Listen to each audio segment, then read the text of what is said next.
Bismillahirrahmanirrahim. Alhamdulillahirrabbilalamin. Wassalatu wassalamu ala sayyidina wa maulana Muhammadin wa ala alihi wa sahbihi ajma'in, amma ba'du. Selamat bergabung kembali di channel Ngaji Kitab Online bersama saya Muhammad Yasin dari Kudus, Jawa Tengah. Pada video kali ini kita akan belajar nahwu shorof, metode cepat tentang kaidah-kaidah iqlal. Langsung saja mari kita mulai. Bismillahirrahmanirrahim. Kaidah-kaidah iqlal.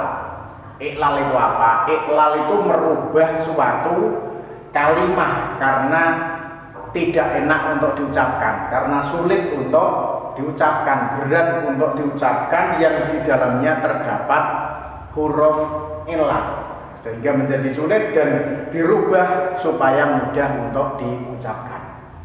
Kaidah iqlal, kaidah pertama, kaidah nomor 1. Langsung bahasa Indonesia saja. Jika ada wawu atau ya dalam keadaan hidup jatuh setelah fathah dalam satu kalimat, maka wawu atau ya tersebut harus diganti alif. Ini kaidah pertama. Jika ada wawu atau ya dalam keadaan hidup jatuh setelah fathah dalam satu kalimat, maka wawu atau ya tersebut harus diganti alif. Contohnya ini, ada wawu dalam keadaan hidup. Hidup itu berharokat, fathah, kasroh atau doma, bukan sukun, selain sukun. Ada wawu dalam keadaan hidup jatuh setelah fathah, ini fathah, dalam satu kalimat, satu kata, maka wawu ini harus diganti alif. Ya, ada wawu dalam keadaan hidup jatuh setelah fathah dalam satu kalimat, maka wawu harus diganti alif menjadi kola. Menjadi kola.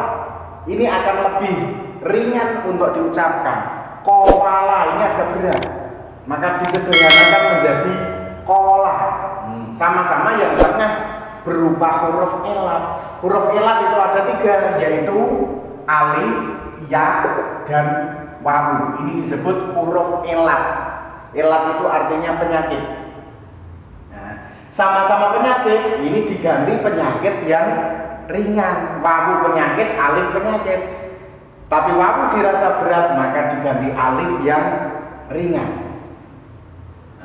Jadi kola, untuk apa gunanya? Kita ini bisa mengetahui. Dari sini kita tahu bahwa lafaz kola ini adalah kalimat fi'il madi. Jadi kalau ada pertanyaan kola kalimat apa?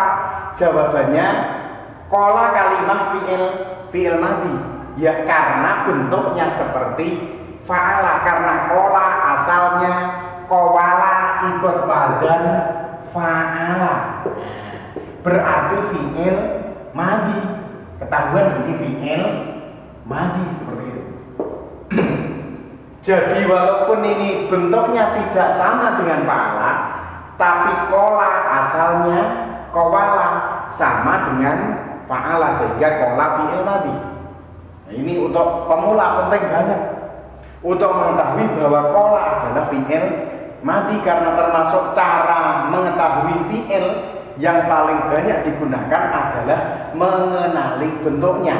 Ketika ada kalimat bentuknya seperti fa'ala, pasti fi'il madi. Lah ini kola tidak sama, tapi asalnya kowala sama dengan fa'ala. Yang kedua, jaya'a. Ini ada ya dalam keadaan hidup.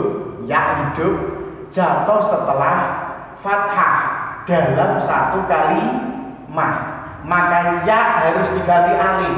Jaya ayatnya diganti alif menjadi ja'a. Menjadi ja'a. Saya ulangi, jaya ada ya dalam keadaan hidup berharokat jatuh setelah fathah dalam satu kalimat, maka ya harus diganti alif menjadi ja'a. Kalau alif ini tidak bisa dikasih harokat, alif itu selalu mati. Yang bisa dikasih harokat itu hamzah. Kalau alif tidak bisa. Kalau ada pertanyaan ja'a kalimat apa? Lihat, ja'a ini asalnya apa? Oh, ja'a ini asalnya jaya'a. Jaya'a bentuknya seperti fa'ala. Kalau bentuknya seperti fa'ala berarti fi'il madhi. Fi'il madhi. Jadi bisa diketahui dengan mudah. Sowana. Sowana ada wawu dalam keadaan hidup, jatuh setelah fathah dalam satu kalimat, maka wawu harus diganti alif. Sowana wawunya diganti alif menjadi sona. Sekali lagi, sowana ada wawu dalam keadaan hidup, jatuh setelah fathah dalam satu kalimat. Jalannya seperti ini. Wawu dalam keadaan hidup jatuh setelah fathah dalam satu kalimat, maka wawu harus diganti alif menjadi sona. Kalau ditanyakan sona kalimat apa? Lihat, sona asalnya apa? Oh, sona asalnya sowana. Bentuknya seperti fa'ala, berarti bentuknya fi'il madhi, berarti sona fi'il madhi. Kenapa fi'il madhi? Karena sona asalnya sowana, ikut wazan fa'ala. Baya'an. Baya'an di sini ada ya dalam keadaan hidup, jatuh setelah fathah dalam satu kalimat, maka ya harus diganti alif menjadi ba'a. Ba'a. Ada ya dalam keadaan hidup jatuh setelah fathah dalam satu kalimat, maka ya harus diganti alif menjadi ba'a. Kalau ditanyakan ba'a kalimat apa? Ba'a, lihat asalnya. Di tanda-tandanya nggak kelihatan, maka dilihat asalnya. Oh, ba'a ini asalnya baya'a. Bentuknya seperti fa'ala, berarti ini fi'il madhi. Sowama sekarang. Sowama di sini ada wawu dalam keadaan hidup, jatuh setelah fathah dalam satu kalimat, maka wawu harus diganti alif. Sowama menjadi soma, artinya telah berpuasa. Kalau jakola telah berkata, ja'a telah datang, sona telah menjaga, ba'a telah menjual, soma telah puasa atau sudah berpuasa. Soma. Ditanyakan soma kalimat apa? Soma ini dilihat asalnya. Soma ini asalnya sowama. Sowama bentuknya seperti fa'ala, berarti fi'il madhi. Berarti soma adalah fi'il madhi karena asalnya sowama, bentuknya seperti fa'ala. Kemudian contoh lagi sayaro. Sayaro ada ya dalam keadaan hidup berharokat, jatuh setelah fathah dalam satu kalimat, maka ya harus diganti alif menjadi saro. Saro. Saro ini kalimat apa? Saro fi'il madhi. Kok bisa? Karena saro asalnya sayaro, bentuknya seperti fa'ala. Fa'ala adalah bentuk fi'il madhi. Nah, inilah kaidah pertama. Ini sederhana, tapi silahkan dibaca berulang-ulang sampai hafal.